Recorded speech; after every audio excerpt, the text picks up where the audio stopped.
우리에게 주신 하나님 말씀 같이 봅니다. 고린도후서 11장 19절에서 33절까지 말씀이에요.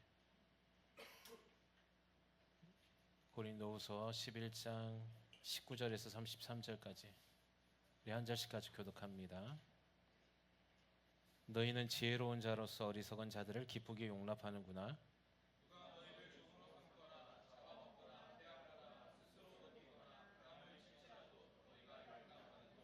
나는 우리가 약한 것 같이 욕되게 말하노라. 그러나 누가 무슨 일에 담대하면 어리석은 말이나마 나도 담대하리라.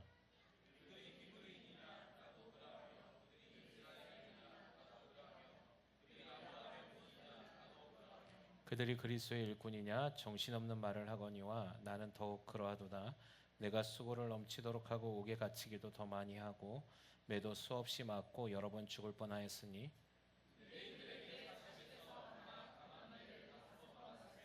세 번 태장으로 맞고 한 번 돌로 맞고 세 번 파선하고 일주야를 깊은 바다에서 지냈으며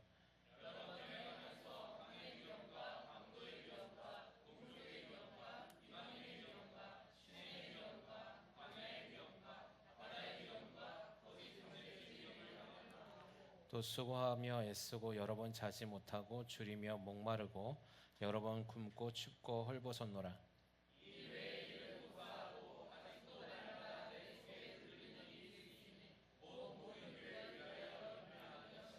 누가 약하면 내가 약하지 아니하며 누가 실족하게 되면 내가 애타지 아니하더냐. 주 예수 아버지 영원히 찬송할 하나님이 내가 거짓말 아니하는 것을 아시느니라.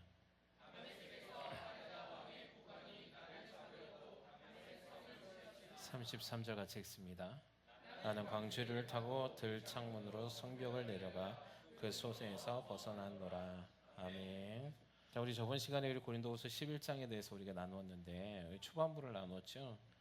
그래서 고린도후서에서 바울이 고린도 교인들에게 그런 어떤 거짓 교사와 거짓 사도들로 인하여서 어리석은 것들을 용납하고 수용한 것들에 대해서 그들을 옹호하고 비호했던 세력들에 관련돼서 바울 자신은 그렇게 하고 싶지 않지만 어리석은 부분들을 좀 용납해라. 나도 너에게 그러면 너희가 눈높이에 맞춰서 나도 내 자랑을 좀 해보겠다라고 얘기하면서 여러 가지 얘기들을 했습니다. 더 나아가서 하나님의 복음을 전할 때 내가 사도로서의 그런 어떤 그 사람이 만들어 놓은 추천서, 또 사람이 만들어 놓은 그런 어떤 규율, 또 그런 행위들을 통하여서 너희가 나를 사도로서 인정하지 않았던 부분들에 대해서 질책했었죠.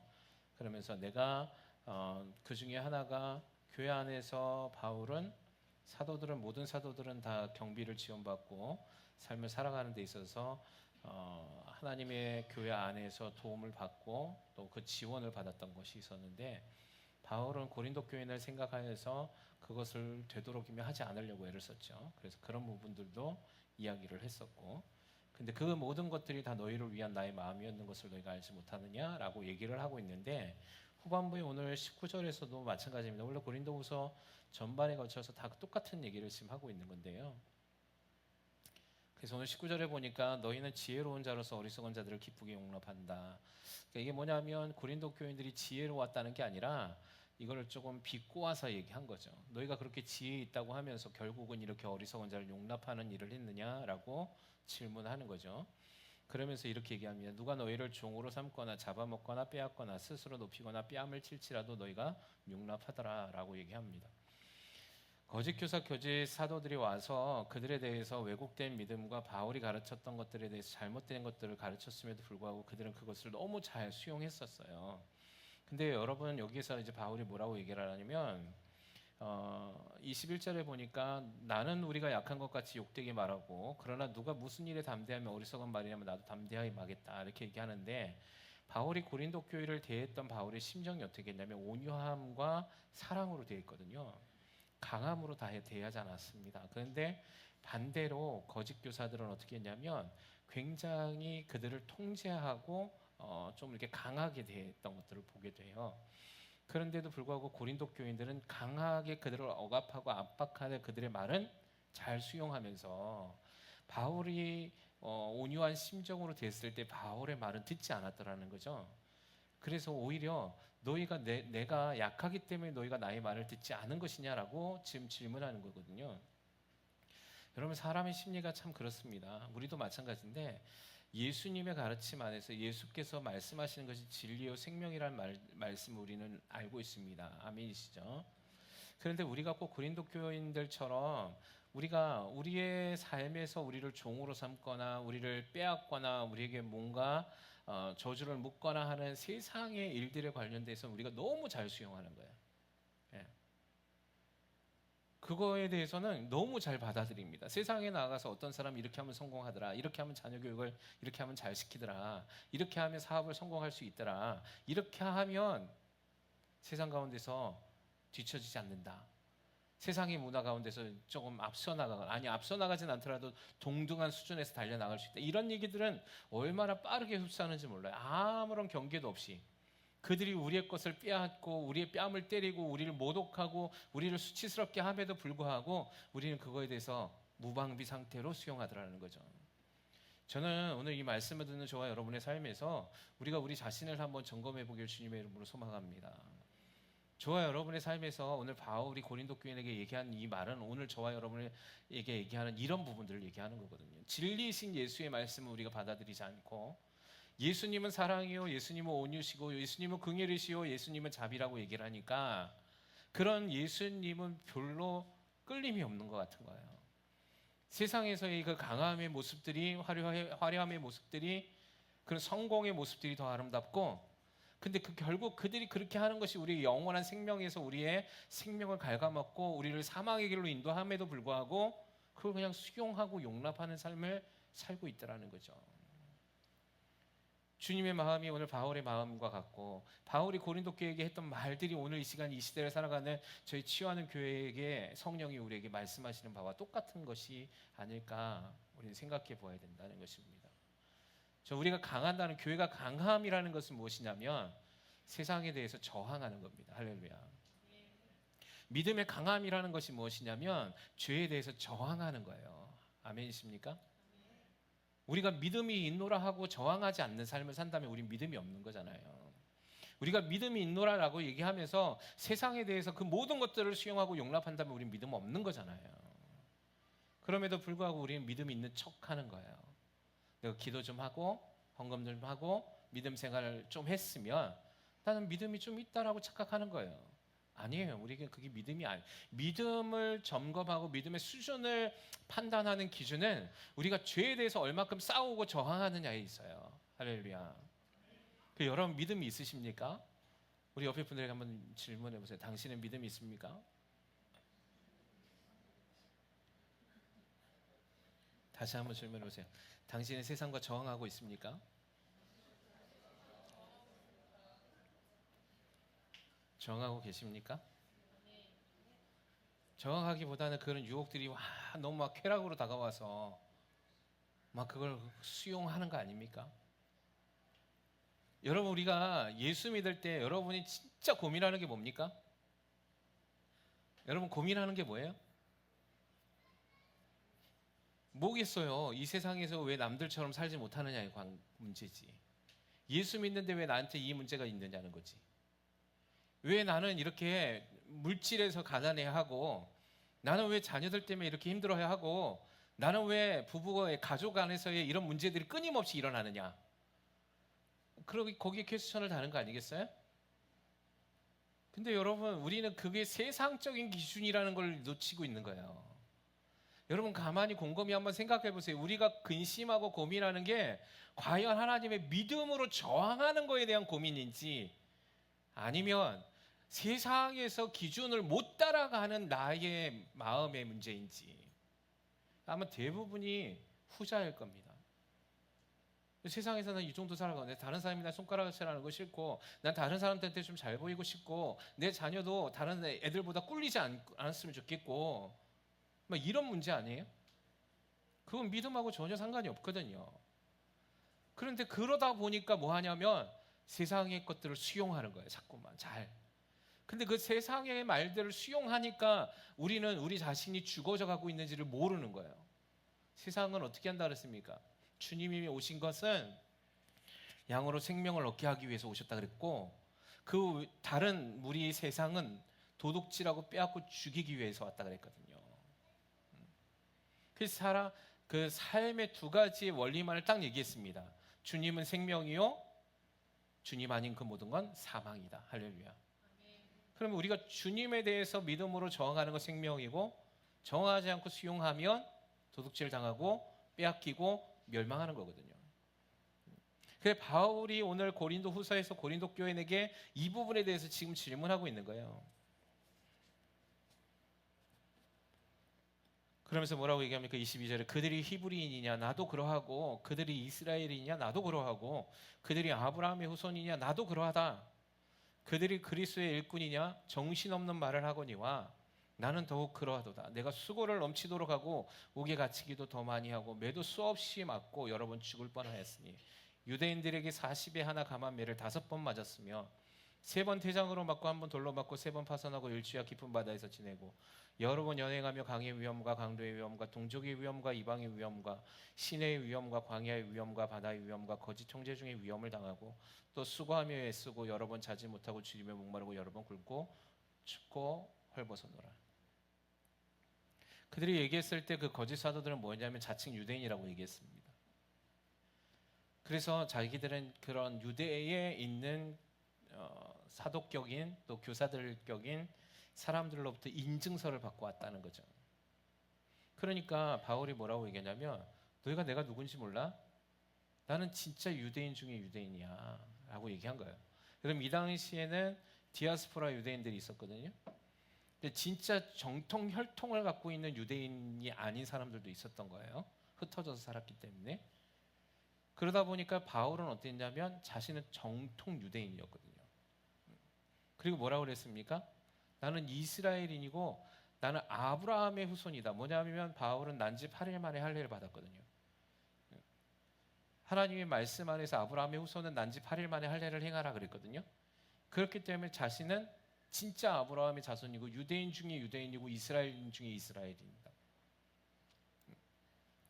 그러면서 뭐라고 얘기하냐면 너희들이 생각하는 그 사람들이 그리스도의 일꾼이라고 생각하냐? 내가 정신없는 말을 하는데 이게 뭐냐면 내가 잠깐 너희들이 생각하길 내가 미쳤다고 얘기하는 것처럼 들릴지 몰라도 내가 이런 얘기를 한다는 거죠. 그럼 뭐라고 얘기하냐면 나는 진짜 그리스도인 중에 그리스도인의 삶을 사는 거야 이렇게 얘기했어요. 그러면서 뭐라고 얘기하냐면 수고를 넘치게 했다. 그 수고의 넘침이 뭐냐면 옥에 갇히기도 하고 매도 맞고 여러 번 죽을 뻔했다는 겁니다. 여러분 보십시오. 자기들이 자칭 그리스도인의 사도라고 얘기했던 사람과 진짜 사도인 바울의 삶이 달랐어요. 그리스도를 위해서 산다는 게 무엇입니까? 거짓 교사들은 뭐냐면 자기들의 위선적인 행위를 통하여서 교만해져서 자기를 높임받기를 원했던 거예요. 자기들이 세상에서 나는 이 정도의 위치에 있는 사람. 여러분 바리새인들과 유대인과 대제사장들이 왜 하나님으로부터 책망을 듣고 심판을 받을 거라고 얘기했습니까? 그들이 갖고 있던 권위, 명예, 지도자의 위치를 굉장히 사랑했거든요. 자칭 자기 스스로가 나는 하나님을 경외하는 자였다라고 얘기하지만 사실은 속 안에서는 자신들이 갖고 있는 명예와 권세를 내려놓기 원치 않았던 사람들이었다는 거예요. 부유함을 자랑하고 싶었어요. 사람들이 자신을 추종해 주는 것들을 즐겼던 거죠. 그리고 여기 거짓 사도들도 동일하게 고린도 교회 안에 들어와서 이런 모습들이 있었단 말이죠. 그들은 그리스도인이라고 얘기를 하면서 그들의 삶에서는 수고가 없는 거예요. 그들의 삶에서는 진정한 예수 그리스도에 대한 헌신과 희생이 없더라는 거죠. 근데 진짜는 뭐냐면 예수를 위해서 사는 것은 이거야. 예수를 위해서 사는 그리스도인의 삶은 이거야라고 바울은 자기 자신의 삶에서의 모습을 얘기하고 있는 겁니다. 바울은 이게 어리석은 것이라는 걸 알아요. 그럼에도 불구하고 너희가 이 얘기를 들으라는 거야. 왜? 너희의 기준에서만 너희들이 판단하는 그 기준이 이런 이야기니까 나도 그런 수준에 맞는 너희의 수준에서 내가 어떻게 했는지를 너희가 그럼 들어보라는 거죠. 여러분, 예수를 믿는다는 건 이 세상에서 부유함을 쫓아가는 게 아닙니다. 할렐루야. 여러분, 우리 이 예수를 진짜 따르는 사람들은 이 세상에서의 화려함이나 명예나 권세를 쫓아가는 게 아닙니다. 사랑하는 취하는 교회 성도 여러분, 우리가 오늘 이 시간에 우리 믿음의 수준에서 좀 더 높은 수준의 믿음으로 달려나가길 주님의 이름으로 소망합니다. 내가 좀 세상에서 못 가졌다고, 내가 좀 세상에서 세상 사람들의 수준에서 못 미쳤다고 좌절할 일도 아니에요. 이거는 여러분, 오히려 이것을 기뻐하시길 주님의 이름으로 소망합니다. 예. 주님의 나라와 주님의 영광을 위해서 우리가 힘이 없거나 능력이 없어서 그들처럼 살지 못하는 게 아니라 예수 그리스도를 따라가기 위해서 우리는 그것을 기꺼이 포기한 삶이 되어야 되는 거예요. 우리 안에 그게 없는 거죠. 예수 믿으면 복 받는다는 기복적 신앙이 있어요. 예수님이 말씀하시는 복의 기준이 무엇이냐면, 여러분, 예수님이 말씀하시는 복의 기준이 마태복음 5장 산상수훈에서 잘 나타나 있잖아요. 팔복에 대해서 얘기하잖아요.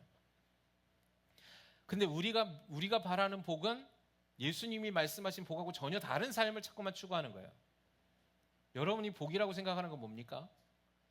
여러분, 새해 복 많이 받으세요라고 인사하거나 새해 복 많이 받으세요라고 얘기할 때 사람들이 그 복의 관점이 뭡니까? 이 땅에서 잘 되는 거거든요. 이 땅에서 돈 잘 벌고 건강하고 자녀가 잘 되고 사업이 잘 되고 뭐 문제가 없는 삶, 이걸 복이라고 얘기하는 거예요. 근데 하나님은 그걸 복이라고 얘기하신 적이 없어요. 그러다 보니까 우리가 예수 그리스도를 믿으면 복 받는다라는 그 기준이 세상에서 배워왔고 세상에서 학습되어진 그 복의 관점으로 예수 그리스도를 보는 거예요. 이걸 기복적 신앙이라 그래요. 여러분, 예수님은 이걸 말씀하신 적이 없어요. 여러분, 마태복음 5장의 산상수훈의 팔복에 대해서 예수님이 얘기하셨어요. 여러분, 이 8가지의 복을 추구하는 삶을 살라고 얘기하신 거예요. 천국을 소유하는 자가 되라. 할렐루야. 영원한 생명에 대한 가치만 얘기하신 거예요. 왜? 이 땅에서의 육신은 금방 끝나고 없어지고 사라지고 썩어지고 없어지니까 그걸 왜 목매달고 있냐는 거예요. 영원한 생명이 영원한 천국에서 너희가 보화를 쌓아야 하듯이 그것이 너희가 진정한 살아야 할 집이잖아 라고 얘기한 거죠. 그 천국이 너희 것이 되기 위해서는 어떻게 살아라? 첫 번째, 심령이 가난한 자가 되라. 할렐루야. 심령이 가난한 자, 예수님 없이는 살아갈 수 없는 자. 아멘이십니까? 그 날마다 가난한 심령이 되는 거야. 예수님이 없으면 안 되니까. 예수님을 계속 붙잡는 마음이 되는 거예요. 우리가 마음이 부요하다는 건 뭐냐면 예수님을 붙잡지 않는 걸 부요하다 그러는 거예요. 오늘 하루를 살아가는데 예수님을 생각을 한 번도 안 했어요. 예수님을 붙잡으려고 애쓰지 않았어요. 이게 부요한 거예요. 가난한 게 아니라고요. 부유하니까 예수님 필요 없는 거고요. 그러니까 내 마음대로 살고 싶은 거고 내 욕심대로 살고 싶은 거고 그것이 세상의 기준의 관점에서 내가 목표를 향해서 달려나가는 거예요. 예수님 말씀이 우리 안에 삶에서 적용이 안 되는 거죠. 그런 자들은 천국이 그들에게 주어지지 않아요. 그걸 예수님이 말씀하신 거거든요. 심령이 가난한 자만이 천국을 받는다. 할렐루야. 여러분, 무엇을 받겠습니까?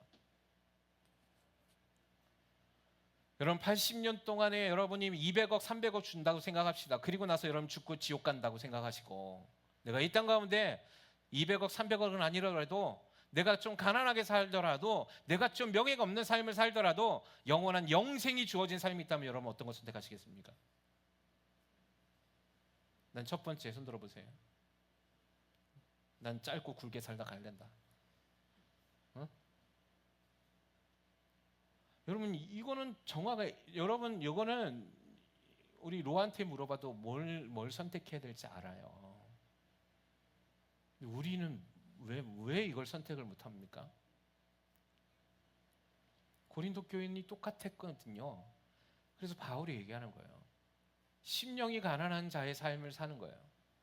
심령이 가난한 자의 삶을 사니까 어떻게 해야 돼요? 내가 바라는 내 꿈은 사라져야 되는 거죠. 내가 소망했던 나의 소망은 내려놓는 거예요. 내가 성공을 향해서 달려나갔던 그 성공의 기준을 턴하는 거예요.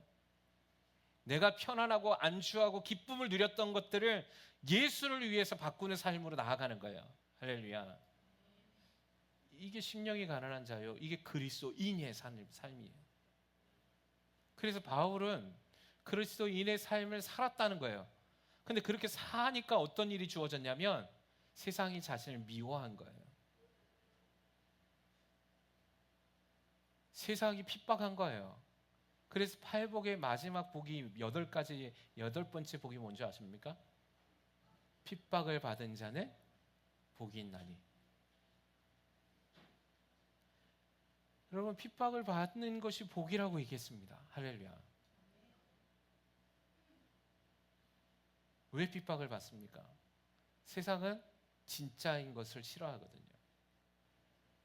그래서 제가 저번 주 설교에 인내에 대해서 얘기를 했잖아요. 인내는 시련을 당하는 거거든요. 예수를 위해서 살면 핍박을 받아요. 바울이 어떤 핍박을 받았어요? 여러분, 우리 이 정도까지는 아니잖아요. 그죠? 맞죠? 여러분, 이렇게 한번 이런 거 한번, 여러분 40에 하나 가만 39대의 매를 맞아보신 적이 있으신 분? 복음 전하다가.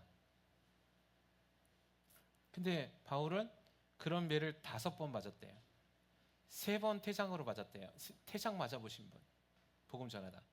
여기 태장이 뭐냐면 예수님이 채찍에 맞은 거하고 똑같거든요. 갈고리의 끝에 뼈 조각을 달았어요. 그걸 얘기하는 겁니다. 근데 바울이 이걸 3번을 맞았대요. 그래서 이 당시 로마인들 가운데 이 태장을 맞다가 죽는 사람들이 꽤 있었다고 해요. 바울이 이걸 맞았어요. 3번을.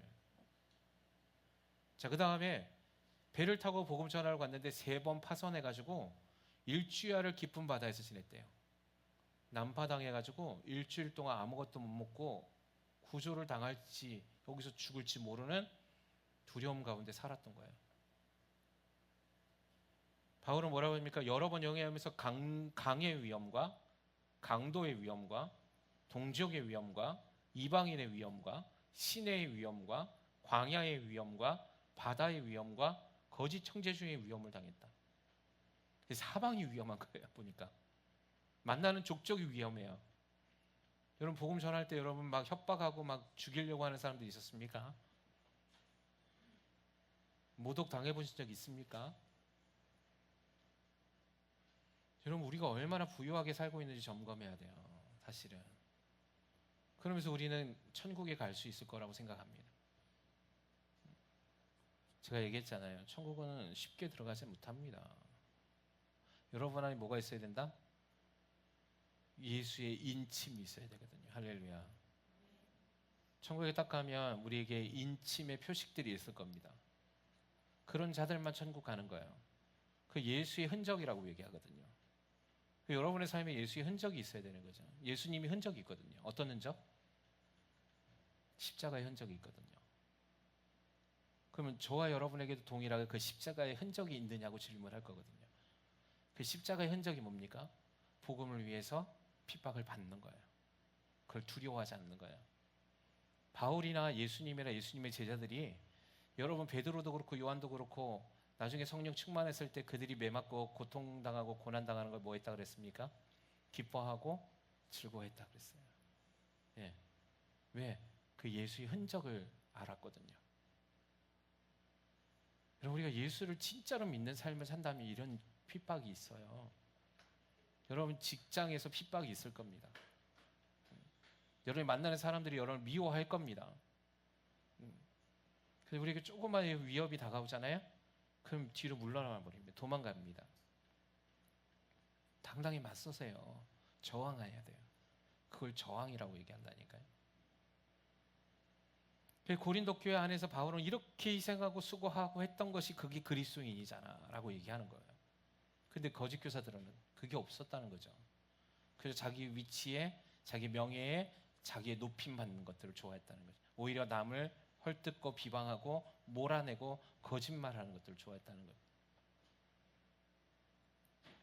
그러면서 바울은 뭐라고 얘기했냐면, 그렇게 애씀에 대해서 그런 것도 고생이었지만 너희가 알듯이 정말 나의 큰 염려는 너희를 염려하는 것이었다라고 얘기했어요. 자, 그리고 뭐라고 얘기합니까? 누가 약하면 내가 약하지 아니하며 누가 실족하게 되면 내가 애타지 아니하더냐. 내가 부득불 자랑할진대 내가 약한 것을 자랑하리라. 여러분 정말 기독교인은 이거예요. 내 옆에 있는 성도가 아프면 같이 아파해 주는 겁니다. 그게 그리스도인의 삶이잖아요. 옆에 성도가 눈물을 흘리면 같이 눈물을 흘려줘야 되는 거죠.